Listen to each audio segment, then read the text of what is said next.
The wind in Whisper Creek always carried stories.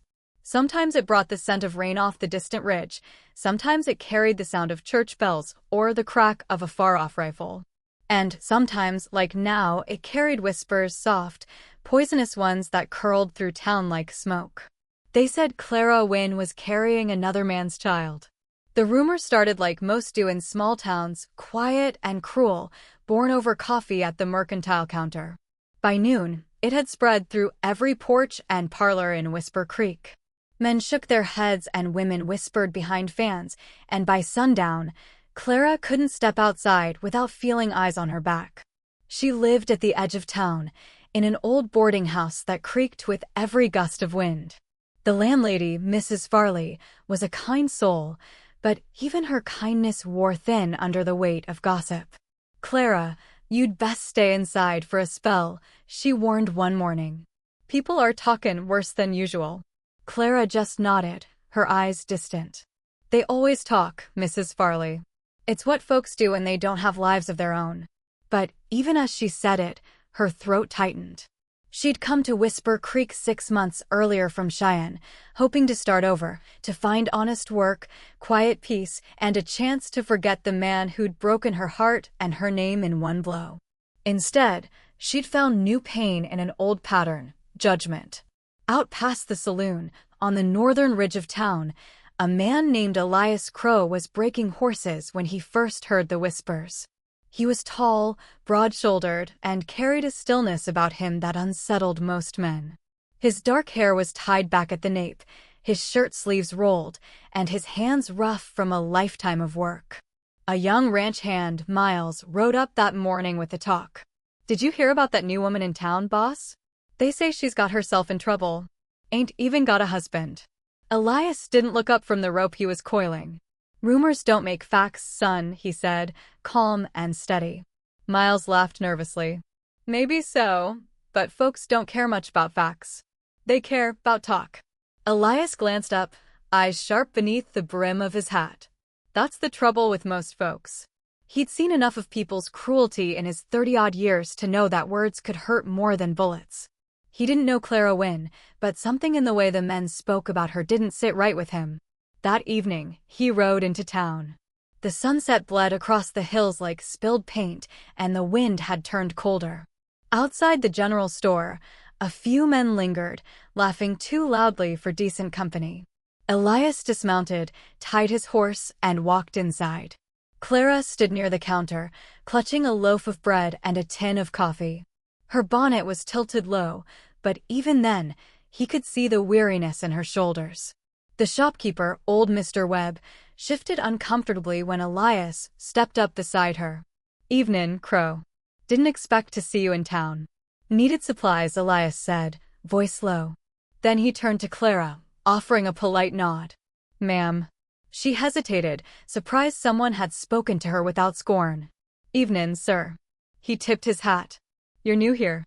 "Was," she said softly. "Not sure I still am." That answer made him pause. He didn't know her story, but he knew that tone, the one that carried pain buried deep. As she reached for her coins, one of the men outside pushed through the door, grinning like a fool. "You gonna pay with his money too, Clara? Or is this one the father?" The store went still. Elias turned slowly, eyes cold as river stone. "You talkin' to me, Hank?" Hank smirked. "Ain't talkin', just sayin'. Word is." Before he could finish, Elias stepped forward, his hand gripping Hank's collar so hard the man's laughter died in his throat. "You best quit sayin' things you can't prove," Elias said, his voice low, deadly calm. "Or I'll make sure your mouth doesn't work so well next time." He shoved Hank back through the doorway and watched him stumble into the dirt. When Elias turned back, Clara's eyes were wide, not with fear, but something like disbelief. No one had ever stood up for her like that. "You didn't have to do that," she said quietly. "Maybe not," he said, taking off his hat. "But somebody oughta." For a moment, their eyes held her shame and his quiet defiance meeting in the middle like two lost souls who somehow recognized each other. As Elias left the store, he knew what he'd done would stir more talk. But some rumors needed a reckoning. And Elias Crow was just the man to bring it. By the next sunrise, Whisper Creek had more to talk about than Sunday's sermon or the price of feed. They talked about Elias Crow. The fool grabbed Hank by the throat in Webb store, someone said outside the barber shop. Over that woman? You mean the one who's? That's the one. The rumor turned sharper overnight. Now it wasn't just that Clara was carrying another man's child. Now it was that Elias Crow was the father. Clara learned about it before breakfast. Mrs. Farley knocked on her door with trembling hands and eyes full of pity. Child, I don't know what you did or didn't do, but this town's decided what it wants to believe. Clara pressed her hands together, her throat tight. Let them believe what they want. The truth doesn't matter here. Mrs. Farley sighed. It matters to you. But it was already too late. By mid-morning, she couldn't walk to the well without someone turning away or whispering behind her back. A pair of women from the church crossed the street rather than pass her. A boy delivering mail threw her letter in the dirt. And standing on the porch of the general store, Hank and his friends smirked as she walked by. You sure walk awful light for someone carryin', Hank sneered. Laughter rippled through the group. Clara didn't answer. She kept her eyes on the ground, but her steps quickened. Elias saw it all from his horse as he rode into town. He'd come for nails and rope, but when he saw the way folks parted around her like she carried plague, something dark and restless stirred in his chest. He guided his horse down the street until he was beside her. Morning, Miss Wynne. She looked up, startled. You shouldn't talk to me. I just did. Her lips trembled into the faintest smile. You'll give them more to say. He glanced around at the glares and mutters. Let 'em talk. They don't pay my bills. She wanted to believe him, but his calm only made her ache worse. Why are you doing this? You don't even know me. Elias looked straight ahead, jaw set. Don't need to. I've seen enough lies destroy decent people. Ain't lettin' it happen again. Again. That word lingered in the air.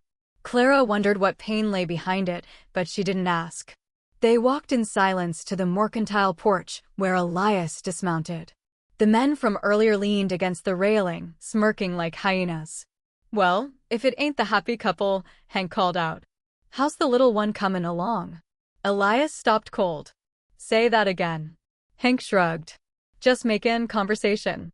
The air thickened. Even the wind seemed to hold its breath. Elias stepped closer, his boots scraping against the boards. I said, say it again. Hank tried to laugh it off, but Elias's eyes were steel. You boys think you're men because you can ruin a woman's name?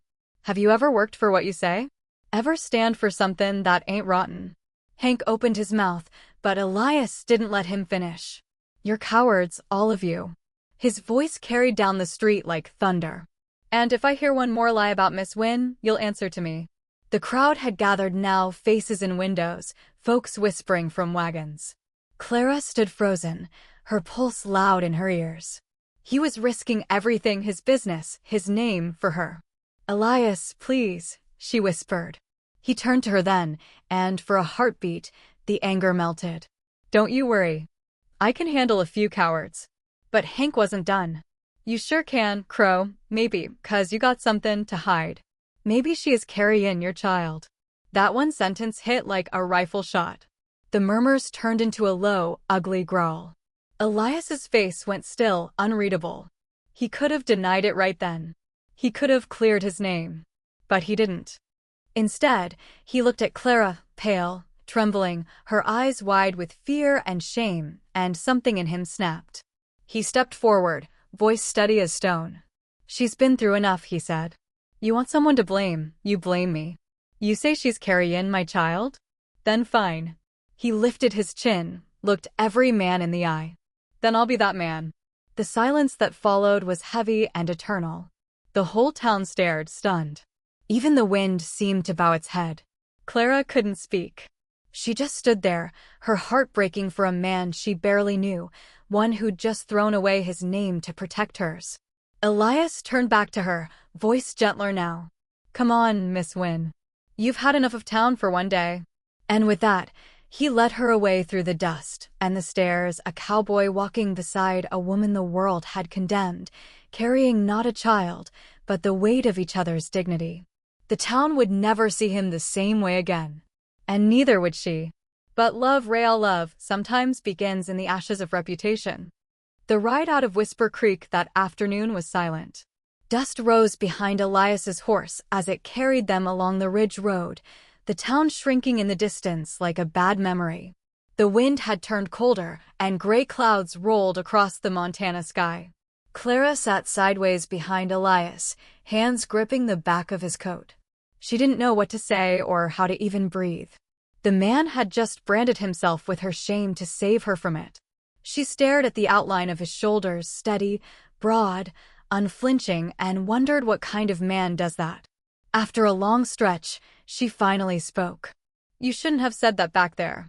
Elias's voice came quietly, carried over the wind. "Didn't see any other way." "You lied," she whispered. "Now they'll turn on you too." He gave a slow shrug. "Reckon I can live with that." Clara looked down at her gloved hands. "You don't even know me." Elias's jaw tightened. "I know you didn't deserve what they said." They rode until the town was nothing but a smudge on the horizon. Ahead lay the wide expanse of Crow Ranch, a stretch of golden prairie that rolled into dark pines and the glimmer of a river that cut through the land like a silver thread. A few barns stood in the distance, and a small cabin sat near the slope, smoke rising from its chimney. Elias slowed the horse near the gate and swung down. He turned to help Clara dismount, holding his hand out. She hesitated, then took it. His grip was strong, warm, and steady, like the world had finally stopped moving for a second. He led her to the porch. "You can stay here. Ain't much, but it's quiet. Safer than town." Clara blinked. "I can't stay here. Folks will talk worse." He gave a faint smirk. They already said what they could. Might as well give them something worth talking about. For the first time in days, she almost smiled. Inside, the cabin smelled of cedar and coffee. There were books on a small shelf, a rifle above the fireplace, and a table scarred from years of use. It wasn't fancy, but it was home, and for Clara, that felt like a miracle. Elias poured her a cup of water from the kettle. "You hungry?" "A little," she said softly. "There's stew on the stove. Leftover from last night." She sat quietly while he fixed her a bowl. Watching him move, simple, steady, without judgment, stirred something in her chest she hadn't felt in a long time. "Safety." After a while, she spoke again. "You said back there you weren't gonna let lies destroy someone again. What did you mean by that?" Elias paused, spoon in hand. His eyes went distant, shadowed by memory. "A few years back," he said slowly, "I worked a ranch down in Laramie. There was a woman there. Sweet girl, married to the foreman. Folks started whisperin' that she'd been keepin' company with me. It wasn't true. But the talk spread faster than wildfire." He stared into the fire, his voice low. "One night, her husband took a gun to her. Said he couldn't live with the shame. She died because people liked the sound of their own lies." Clara's heart sank. "I'm sorry." Elias shook his head. "You don't need to be. Just, I ain't lettin' that happen again. Not while I'm still breathin'. Outside, the sky darkened, thunder rolling across the hills. He rose and went to the window. "Storm's comin'. You can sleep in the spare room." "You sure?" "Yeah. Got a roof, got walls, seems a waste not to use 'em." As the first drops of rain hit the porch, Clara watched him light another lantern. The glow softened the lines on his face. He looked tired, but there was kindness there, too. The kind that didn't need words. She whispered, "Thank you, Elias." He looked over his shoulder, his voice quiet. "Don't thank me yet." Outside, lightning flashed across the prairie, lighting up the old fence line. The storm howled, but inside that cabin, two lost souls sat in silence, one trying to protect a woman he barely knew, the other wondering if she'd ever been worth protecting. As the night deepened, Clara lay awake, listening to the thunder fade into rain. For the first time since she came to Whisper Creek, she didn't feel alone.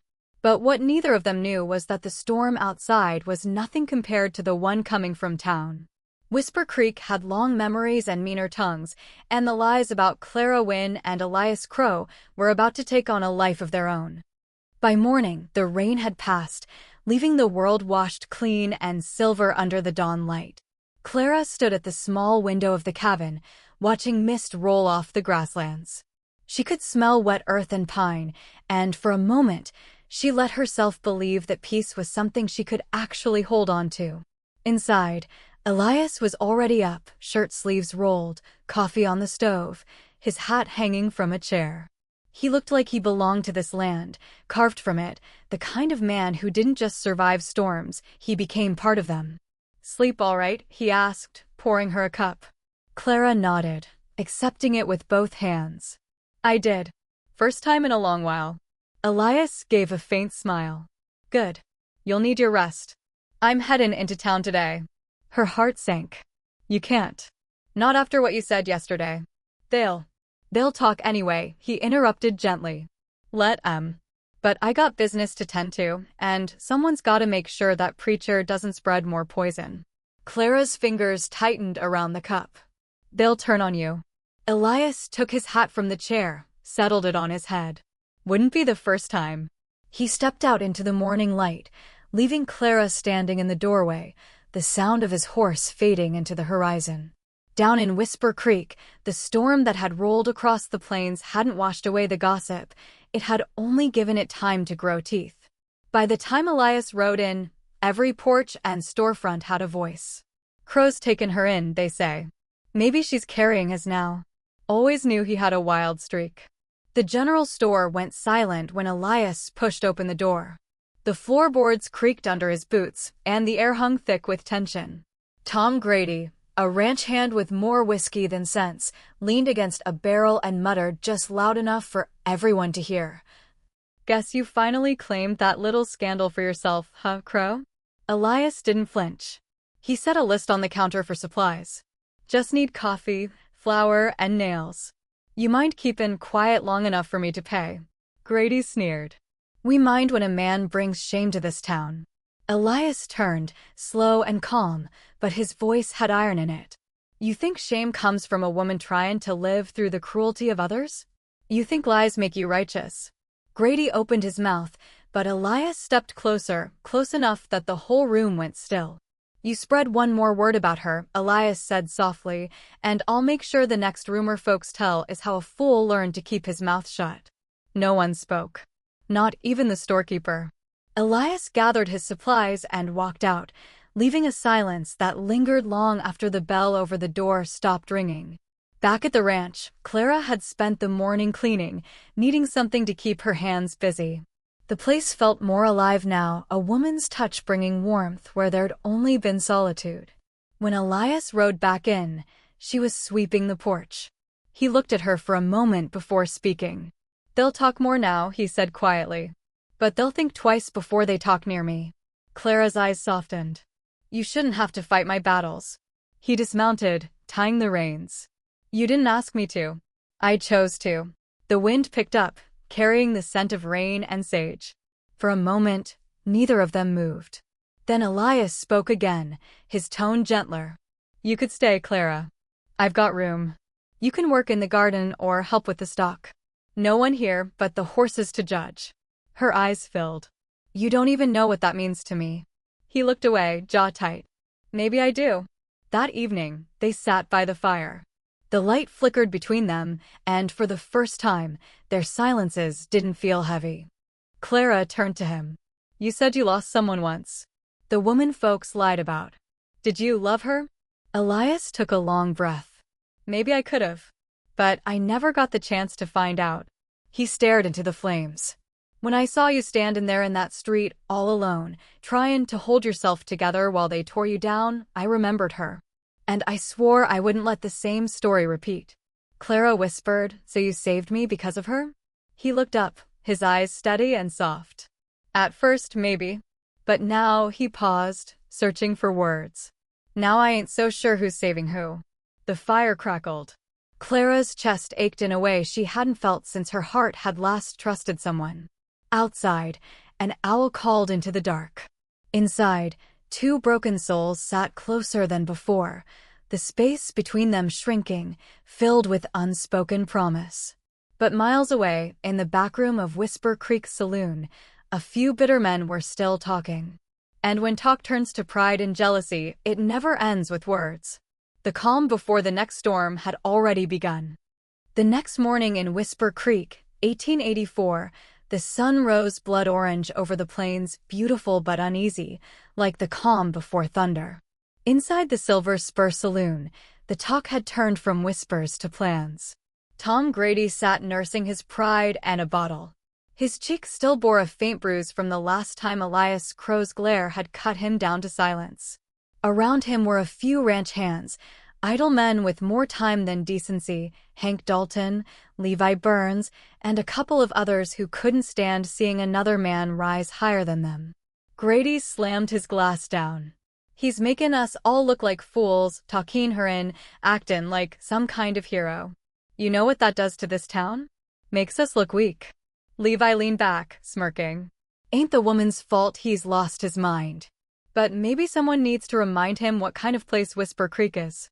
The barkeep wiped the counter, pretending not to listen, but the air was thick with trouble. Hank spat tobacco into a can. "You thinkin' what I'm thinkin'?" Grady grinned, mean and wide. "Yeah, maybe that cabin could use a visit. See if the cowboy still feels high and mighty when he's got company." Back at the ranch, Clara was humming softly as she hung clothes out to dry. The sky was wide and kind, and for once, her thoughts weren't filled with fear. Elias was repairing a fence nearby, sleeves rolled up, his back strong and sure under the morning light. Every strike of the hammer was steady, grounding a rhythm that made Clara feel safe. She turned to him, smiling faintly. "I never thought I'd hear quiet like this again." He paused mid-swing, looked up. "Quiet's earned out here. Sometimes it takes a lot of noise before peace settles in." Her smile faded. "Do you ever get tired of fighting everyone?" He set the hammer down, brushing dirt from his hands. "Every damn day. But I get more tired of watching good people lose." Their eyes met. That quiet held longer than before. That night, the air shifted. The wind picked up soft at first, then sharper, carrying something uneasy with it. Elias noticed. He'd learned to read storms, and this one wasn't made of clouds. He went to the barn, checking the horses, the tools. Then he stopped. In the distance, faint but certain, came the echo of hooves. 3 riders. Maybe 4. He moved back toward the cabin, quiet but quick. Clara was inside by the fire, sewing a torn sleeve from his old shirt. She looked up as soon as she saw his face. "What is it?" "Men come in," he said simply. "Stay inside. Don't light another lamp." Clara's breath caught. "Who?" "Doesn't matter," Elias said, grabbing the rifle from the wall. "They ain't riding out here for supper." He stepped outside, shutting the door behind him. The wind rustled through the grass, and moonlight cast long shadows across the yard. Then came voices. "Well, look at that, the lonely cowboy and his lady." Tom Grady emerged from the dark, reins in hand, smirk wide as sin. 2 others flanked him, torches flickering in their hands. Elias stood his ground. "You boys get lost on your way home?" Grady laughed. "Just thought we'd check on you. Heard you've been setting up a new life out here with your respectable guest." Elias's jaw tightened. "Say what you came to say." Grady took a step closer. "We don't need her kind here. You know it. She's a liar. A cheat. She'll drag you down with her." Elias's voice was low, cold. "You done?" "Not yet." Grady spat on the dirt. "You could have had any woman in this county. And you chose her? Guess lies don't bother you much." That was it. Elias didn't raise his rifle, he didn't need to. He closed the distance in 3 strides and caught Grady by the collar. "You talk about her one more time," he said, voice trembling with restrained rage, "and I swear to God, I'll bury that tongue of yours where no man can find it." Grady tried to laugh, but Elias shoved him back hard enough to send him stumbling into the dirt. Hank and Levi drew their revolvers halfway, but the sight of Elias, eyes steady, stance unshaken, made them hesitate. "This ain't your fight," Elias warned. "You ride home now, and we forget this night ever happened." For a tense moment, only the wind spoke. Then Hank muttered, "Let's go." Grady wiped his mouth, fury burning behind his eyes. "This ain't over, Crow." Elias stepped closer. "No, it's not. But next time you come, you'd best bring something heavier than your mouth." They rode off into the night, their torches vanishing into the distance. Elias stood there long after they'd gone, chest heaving, staring into the dark. Clara came out quietly, barefoot in her nightdress, the firelight spilling from the doorway. "Elias, are they gone?" "Yeah," he said, voice low. "For now."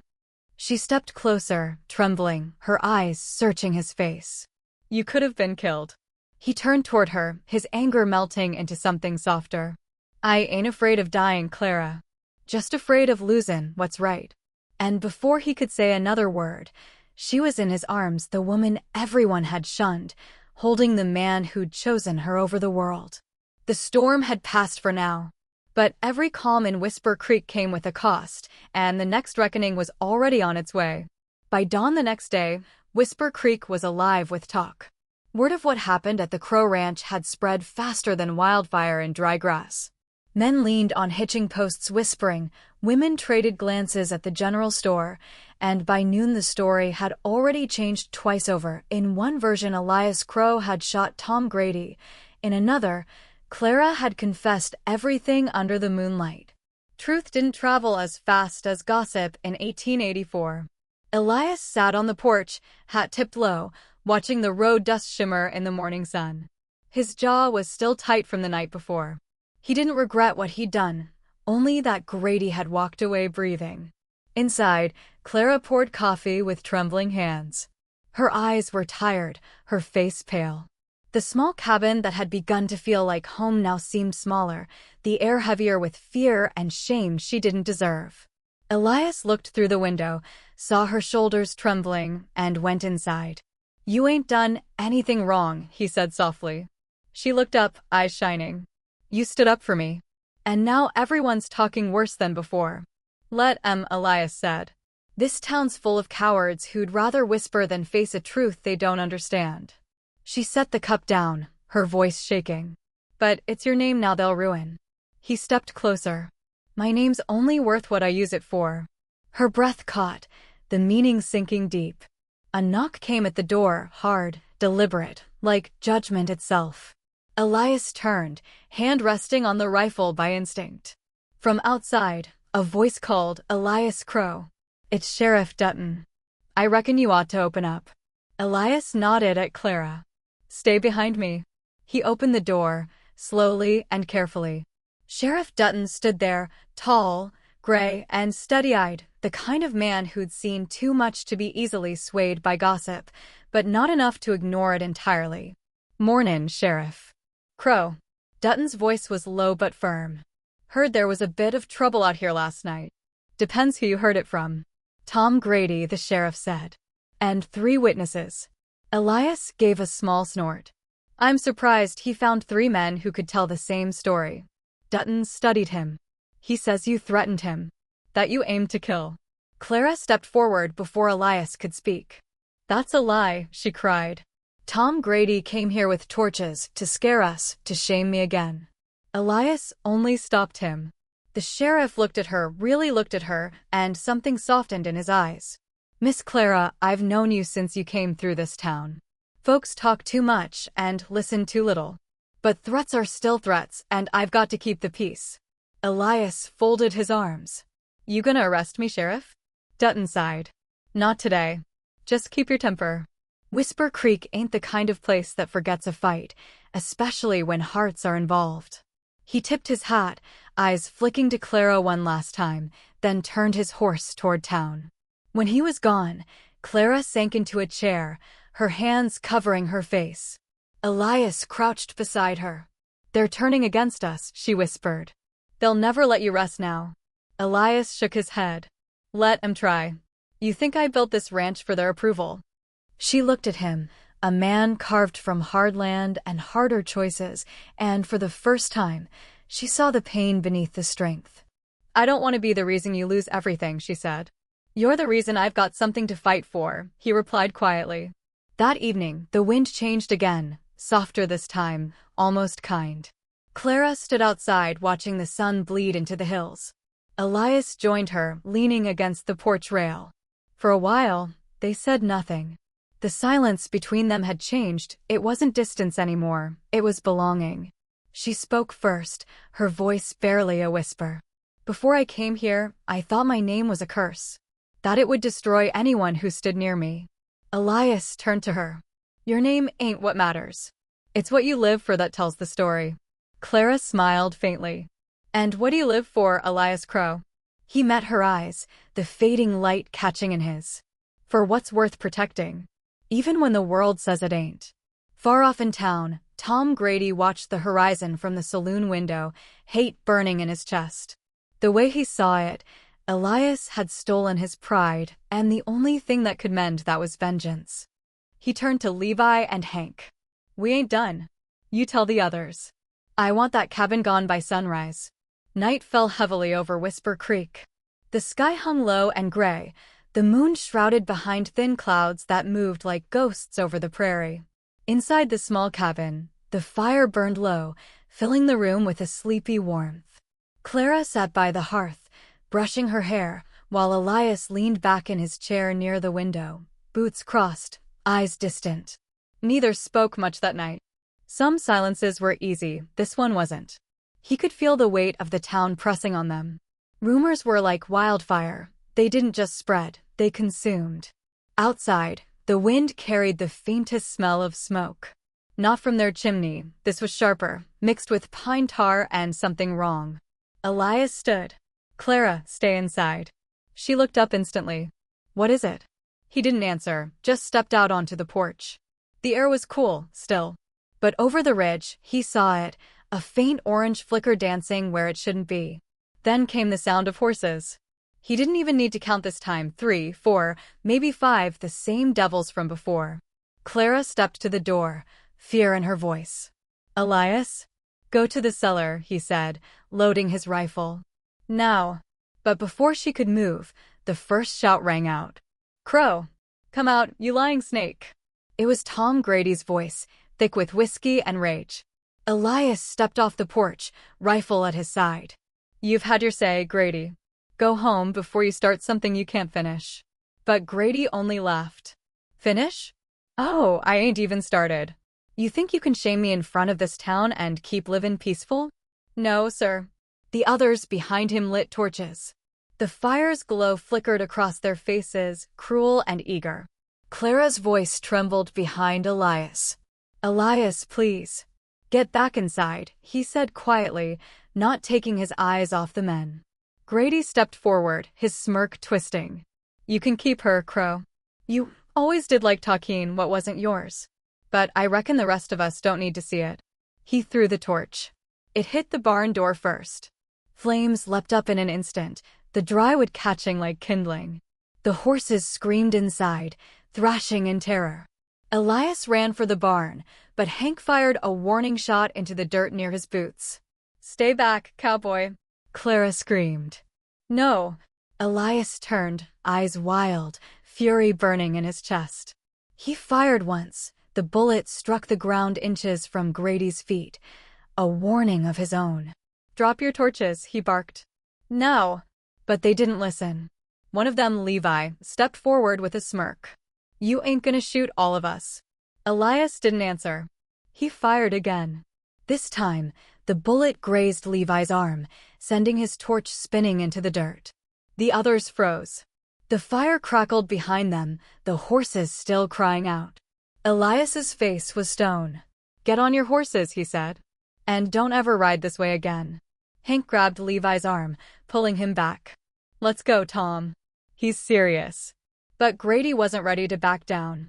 He pointed at Clara, who stood behind Elias, tears streaking her face. You think you can save her, Crow? She's poison. That woman ain't worth the name you're fightin' for. Elias lowered his rifle slightly, his voice calm but cold as winter. You don't get to speak her name. Grady spat into the dirt, then swung onto his horse. This ain't over. Yeah, Elias said, it is. Grady stared him down for a long moment, then turned his horse and rode off into the dark. The others followed, vanishing into the night. Elias ran for the barn. The flames were high now, orange and hungry. He threw the doors open, coughing through the smoke, cutting the horses loose one by one. They bolted out into the open, terrified but alive. When he stumbled out last, Clara was waiting for him, eyes wide with tears. She threw her arms around him, holding on like she might never let go. He coughed hard, streaking his face. "You all right?" She nodded, crying. "You saved them. You saved us." He looked at the burning barn behind them. "It's just wood," he said quietly. "We can build again." But deep down, he knew it wasn't over. Grady wouldn't stop, not until one of them was buried under this land. The next morning, half the town came riding to see the smoke still curling above the Crow Ranch. Among them was Sheriff Dutton. He rode up slowly, jaw set. "Heard there was trouble again." Elias met his gaze. "Trouble came to me this time." Dutton dismounted, eyeing the charred barn. "You could have been killed." "Wasn't me they came for," Elias said. "It was her." Dutton looked at Clara, standing barefoot in the ashes, hair tied back, face calm despite the tears that had dried there. He sighed. "This can't go on. If the town's gonna hear her story, let 'em hear it from her mouth. Folks believe lies 'cause no one gives 'em truth." Clara hesitated. "You think they'd listen?" Dutton nodded slowly. "They might not. But they'll remember. Sometimes that's enough." Elias took her hand. "You don't have to." She looked up at him, voice trembling. "No, Elias. I do. I'm tired of hiding." The next day, Clara walked into town beside Elias, holding her head high as the people of Whisper Creek turned to stare. The gossipers fell silent. The same men who had mocked her now whispered to each other, unsure what to believe. At the steps of the old church, Sheriff Dutton waited. He gave a single nod. "Go ahead, Miss Clara." She took a breath and began to tell the truth. Whisper Creek, 1884. The sun hung high and merciless above the town square, baking the dirt road until it shimmered like glass. Every porch was crowded, shopkeepers, ranch wives, blacksmiths, even the preacher, all watching the same sight they never thought they'd see. Clara Morgan, the woman they'd whispered about for months, was walking up the steps of the church beside Elias Crow. Her hair was neatly tied back, her hands steady despite the tremor in her heart. Elias walked a step behind, not to lead her, but to let her stand where she belonged, before the town that had judged her too soon. Sheriff Dutton stood at the top of the steps, hat in hand, eyes steady but kind. He turned to the crowd. "Most of you've been talking plenty about this woman. Maybe today you can start listening instead." He looked to Clara. "Go ahead, Miss Morgan." The crowd shifted uneasily, boots scuffing the dirt. Clara drew a slow breath. Her voice, when it came, was soft, but every word carried like a bell in the still air. "I came to Whisper Creek a year ago," she began, "because I thought it was a place where a woman could start again. My husband, Joseph Morgan, died workin' a line out near Red Fork. I buried him myself, no preacher, no grave marker, just a prayer and a handful of dust. I was carryin' his child." A murmur rippled through the crowd. Some looked down ashamed. Clara continued. "But the child didn't live. And when I lost him, I lost everything. I came here because I didn't know where else to go. I worked at the hotel, quietly and honestly. But one night, Tom Grady offered me a drink, and when I said no, he told folks I was already with another man's child. And the rest of you believed him." The silence deepened. Even the wind seemed to pause. She turned slightly toward Elias, eyes soft. "Elias Crow found me when I was ready to leave this place for good. He gave me a roof and a name folks couldn't twist. He never asked me for truth, he just believed I still had one." A tear ran down her cheek, but her voice didn't break. "You all judged me for something I didn't do. But he saw what I'd already survived. So if that makes him a fool, then the Lord bless the fools." For a moment, no one spoke. Then a single sound broke the stillness, boots on wood. It was Tom Grady. He'd been standing in the back of the crowd, hat low, jaw tight. Now he stepped forward, red-faced, eyes hard. "That's a pretty story," he spat. "But you can tell it 100 times and it doesn't make it true." Elias moved, stepping between them, but Sheriff Dutton raised a hand. "Let her speak." Clara's gaze didn't waver. "Tom Grady, you said I was with another man's child. You said you saw me meet someone behind the livery. You remember that night?" Grady smirked. "Sure do. Sheriff Dutton's voice cut in, calm but sharp. Funny thing, Tom. That same night you claim you saw her, you were sitting in the jailhouse for startin' a fight at the saloon. My ledger's got your name on it. Time written down and everything. The color drained from Grady's face. That's a lie. Is it? Dutton said, stepping closer. 'Cause I don't recall lettin' a drunk out of my cell to go spyin' on women in the dark. The crowd turned. Whispered gasps rippled through them like wind through dry wheat. Grady looked around, desperate for someone to speak, but no one did. Even his old friends Hank, Levi, stood frozen, eyes downcast. Elias's voice came low, like distant thunder. You ruined her name for sport. You burned my barn for pride. You think that makes you a man? Grady backed away a step, hand twitching near his holster. You ain't touchin' me, Crow. But Elias didn't draw. He didn't need to. No, he said. You're gonna live with what you are. That's worse. The sheriff stepped forward. Tom Grady, you're under arrest for arson and assault. When the handcuffs clicked shut, the crowd stayed silent. Not one man lifted a voice in his defense. When it was over, Clara stood alone in the quiet. The shame she'd carried for so long felt lighter, not gone, but fading with every breath. Elias walked up beside her, hat in hand. You did it, he said softly. She smiled faintly. No, we did. Sheriff Dutton tipped his hat. Seems to me, Miss Morgan, this town owes you an apology. Clara looked out at the faces, some guilty, some softened, some just lost. No, she said. They owe each other one. Maybe now they'll think before they believe a lie. The sheriff nodded once, then turned away, leading Grady toward the jailhouse. The crowd slowly began to break apart, quiet, thoughtful, humbled. As the sun dipped low, Clara and Elias walked back down the main street together. The air smelled of dust and forgiveness. Halfway home, she stopped. Elias, do you ever wonder if we'll ever belong? He turned to her, eyes warm. Belongin' ain't something you find, Clara.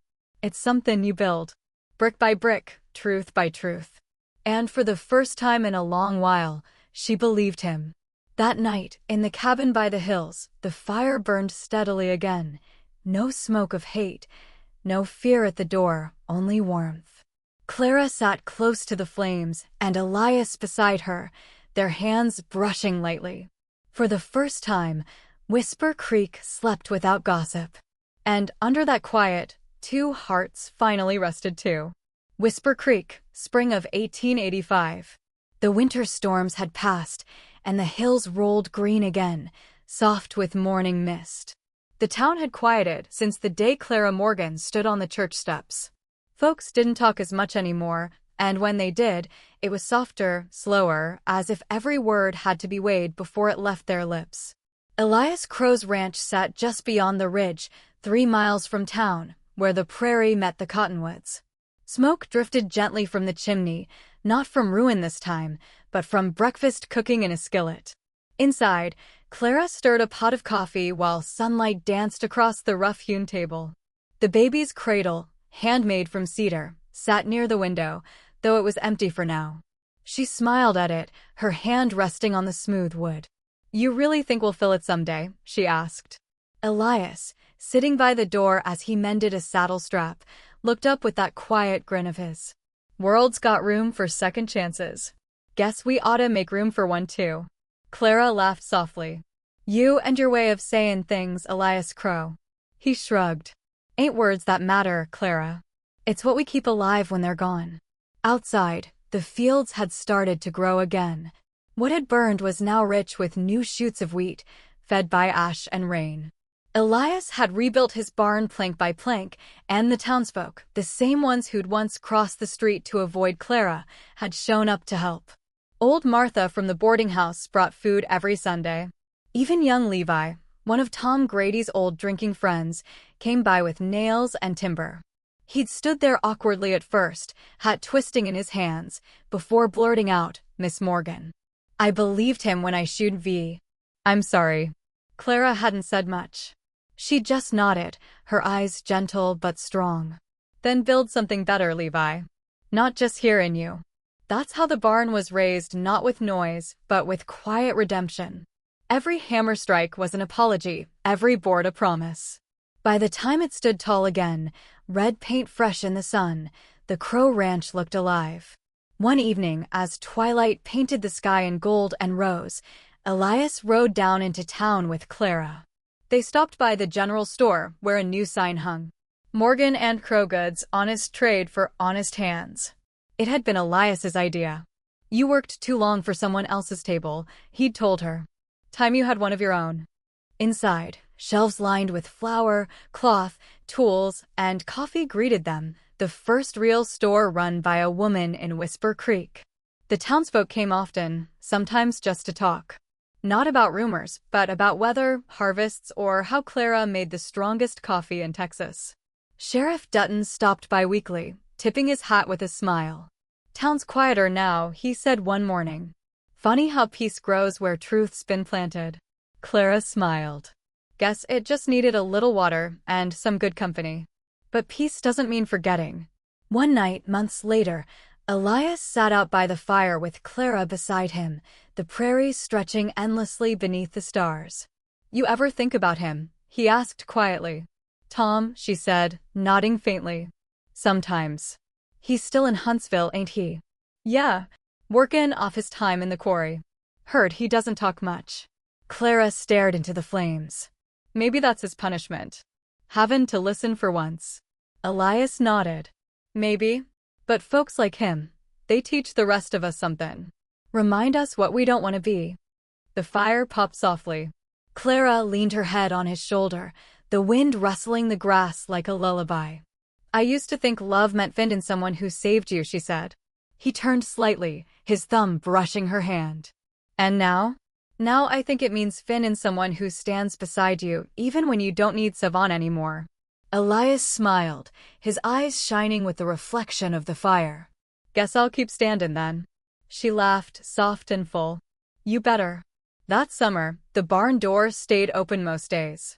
Children from town ran through the fields, their laughter carrying across the plains. Clara taught a few of them their letters, sitting in the shade of the big oak by the fence. Elias built her a little chalkboard, carved with her initials. One afternoon, a young couple came riding up the road. They looked shy, holding hands like the world might break if they let go. Are you Miss Morgan? The girl asked. I am, Clara said, wiping her hands on her apron. My ma said you'd understand, the girl whispered. We ain't married yet. And folks are talkin'. Clara looked at her for a long moment, then smiled, warm and steady. Let 'em talk. You just live the kind of truth that doesn't need proven.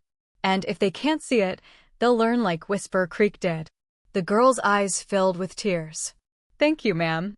As they rode off, Elias came up behind Clara, his hand resting lightly at her waist. You just turned a rumor into a blessing, he said. Clara leaned into him. No, I just remembered how it feels to be on the other side. As the sun set that night, the wind carried the sound of laughter from the hills, not mocking, but joyful. Clara stood at the porch, Elias's arm around her shoulders, and watched the sky fade from gold to deep indigo. Elias, she whispered, remember the night they said I carried another man's child? He nodded. She smiled, tears glinting in the firelight. Guess they were right in a way. He looked at her, puzzled. I do carry someone else's, she said softly. Yours, your faith, your kindness, your name. You gave me something worth more than blood. Elias's throat tightened. And you gave me something I didn't think I'd ever have again. What's that? A reason to be proud. The stars bloomed above them, endless and forgiving. And as the night settled over Whisper Creek, the world felt right again. In a land where words once burned, truth now bloomed, tender, alive, unbreakable. They said she carried another man's child, the town would remember. But the cowboy said, then I'll be that man. And by the grace of love itself, he was. If you love this story, don't forget to ride through more tales from the heart of the Old West, where courage meets compassion and love defies every whisper. Watch, they laughed at her torn dress until the cowboy said, you'll dance with me tonight. And they left her with a baby in the rain until the cowboy took her hand and said, you've got a home now. Each story is a flame. Together, they light the trail to redemption.